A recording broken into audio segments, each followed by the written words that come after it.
this 77 Republic Day celebration, I acknowledge the greatness of God Almighty, who has blessed our nation with such great virtue of freedom. I also would like to express love, care, and heartfelt thanks of our Metropolitan Father of Believers Eastern Church, His Holiness Moran More, Dr. Samuel Theophilus Metropolitan, expressing the gratitude of His Eminence, beloved Archbishop Joshua More Barnabas, who is the Archbishop of Kolkata Archdiocese and Jorhat Archdiocese. I do acknowledge the important individuals who are here, mainly our teachers and faculty members who have really worked hard all through the days and the years in shaping the lives of these little kids. I also acknowledge the great role played by all our priests, our Believers Eastern Church fathers and brothers. If I do not mention the indispensable role which is being played by the parents, आप लोग जो है माता पिता, आप लोग बहुत बड़ा रोल अदा करती है इस बच्चों के भविष्य के लिए. When I was thinking of what I need to speak, today our Bharat, or let us say the great country India, is celebrating the greatest festival of this country, that is Republic Day. When we remember the great sacrifice that our freedom fighters, mothers, fathers, brothers and sisters who made to see this day in reality is amazing. Individuals like, mainly I have taken the individuals from the land of West Bengal, क्योंकि बंगाल वो धरती है जो हर समय आवाज को पैदा करती है. This is the land of voice.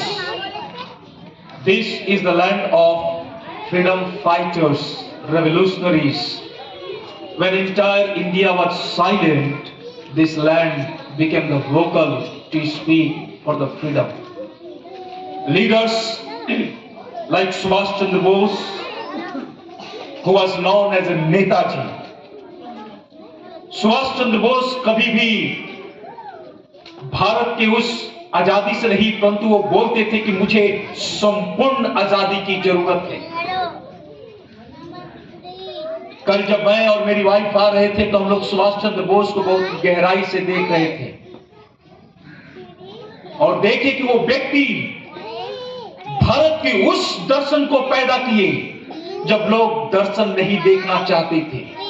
A leader who gave the birth of vision when India was not able to see the vision, and that is the reality of this motherland, West Bengal, the Bengal की धरती. Young revolutionary who was executed at a very young age, becoming a symbol of courage and sacrifice. जब हम अपने बच्चों को बड़ा करते हैं तो उन्हें हम सोचते हैं कि हमारे बच्चे नौकरी करें, लेकिन जब खुदीराम बोस जवानी में हंसते हंसते भारत माता के लिए जब वो अपने जीवन को निछावर कर दिए, उनकी मां के आंखों में एक आंसू था, लेकिन वो आंसू था कि मेरा बेटा भारत माता की आजादी के लिए अपने जीवन को सैक्रिफाइस किया है. लीडर्स लाइक बाबा जतीन्द्रनाथ मुखर्जी, रास बिहारी बोस. अगर हम सिर्फ पुरुषों की बात करें तो ये बंगाल की धरती पुरुष से नहीं परंतु उन बहनों से भी सजा है. There are women, there are sisters who will actively participated in the revolutionary work of freedom.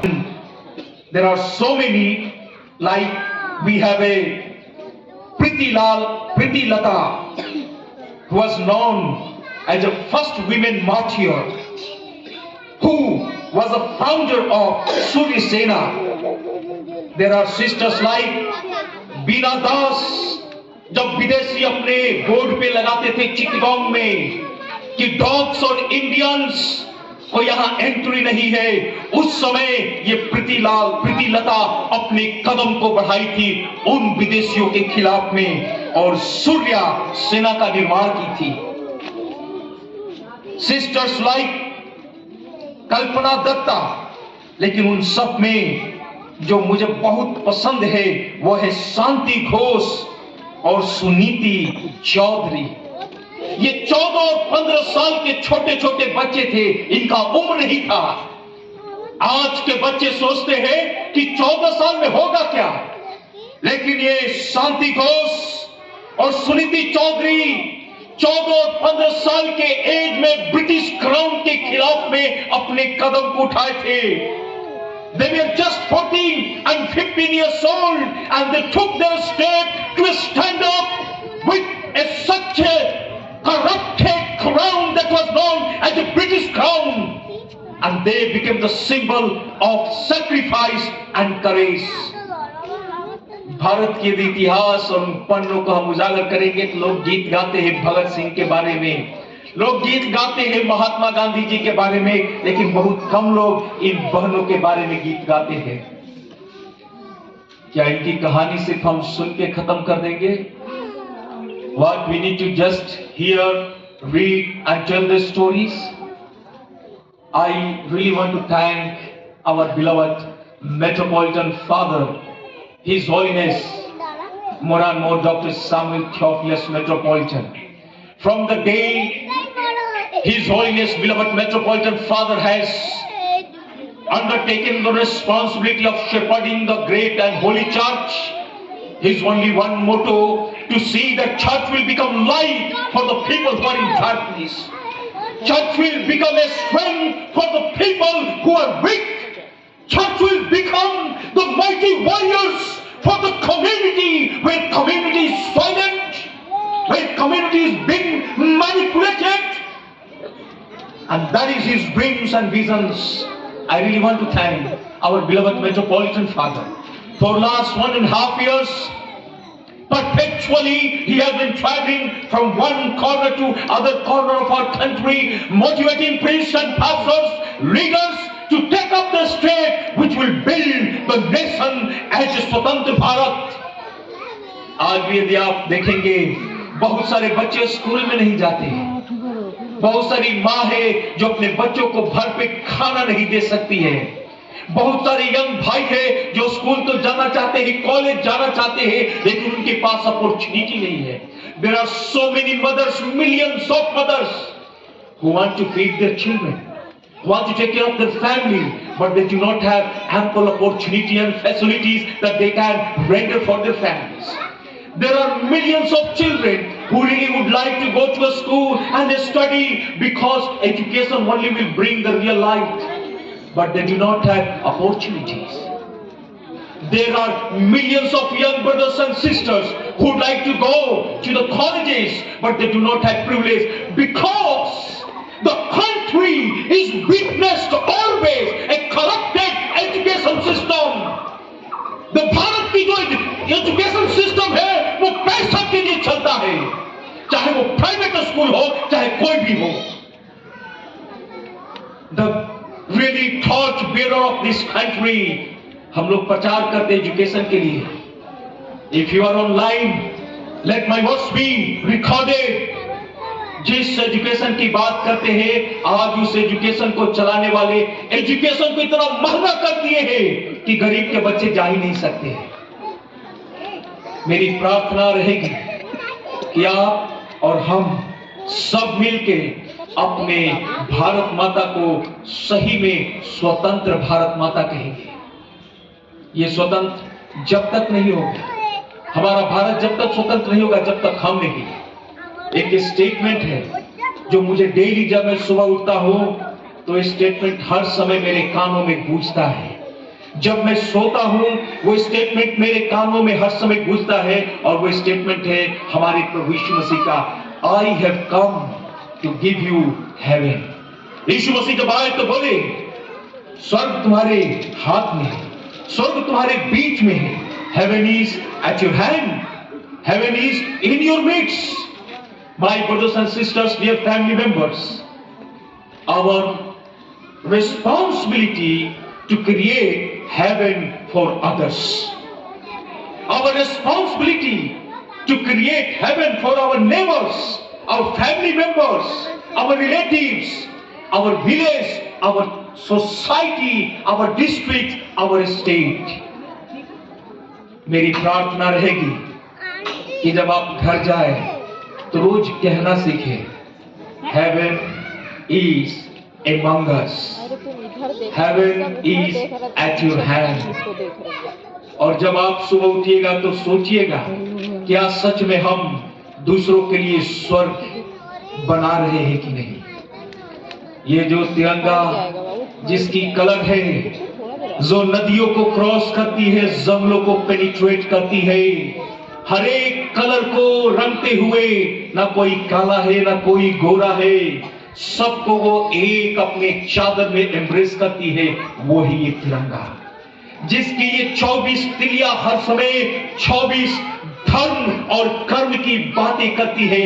यदि भारत के कानों में ये गुज जाए, ये 24 तिलियों की कहानी, ये चक्र की कहानी, तो हमारे भारत माता कभी आंसू नहीं बहाएगी। माय ब्रदर्स एंड सिस्टर्स, हमारी प्रार्थना है कि परमेश्वर आपको आशीष दे, परमेश्वर आपको शक्ति दे, परमेश्वर आपको अपने फ्रेश अनॉइंटिंग दे, ताकि आप कम से कम ये 24 तिलियों की कहानी को सुने, उनके धर्म और उनके कर्म शास्त्र को पढ़े, उनका धर्म शास्त्र क्या है और कर्म शास्त्र क्या है। आज भारत में लोग धर्म के नाम पे गरीबों को टॉर्चर करते हैं। भारत में आज लोग धर्म के गलत झंडे को फहराते हैं, लेकिन उन्हें यह भी मालूम नहीं कि जिस तिरंगे के ऊपर ये धर्म शास्त्र को लिखा गया है, जिस तिरंगे के ऊपर कर्म शास्त्र को लिखा गया है, उसके एक तिल्ली का परिभाषा भी उन्हें मालूम नहीं।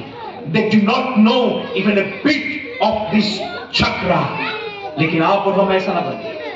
जब घर से निकलिएगा तो अपने बच्चों को बोलिएगा, बेटा तू ऐसे पैदा नहीं हुआ था, जब तू पैदा हुआ था ना तो मैं तेरे लिए प्रार्थना की थी कि तू धर्म चक्र और कर्म चक्र को लेके चलना। जब ये झंडा लहराइएगा तो इस झंडे को लहराते समय ये मूवी शो नहीं है, इसको दिखाइएगा कि देख इसमें 24 चक्रा है। क्या है? 24 तिलिया है इसके ऊपर, और ये जो 24 तिलिया है ये धर्म और कर्म की बातें करती है। बेटा मेरे प्यारे भाई और प्यारी बहन, आइए हम मिलके अपने भारत माता को फिर से सजाने का सौगंध खाएं।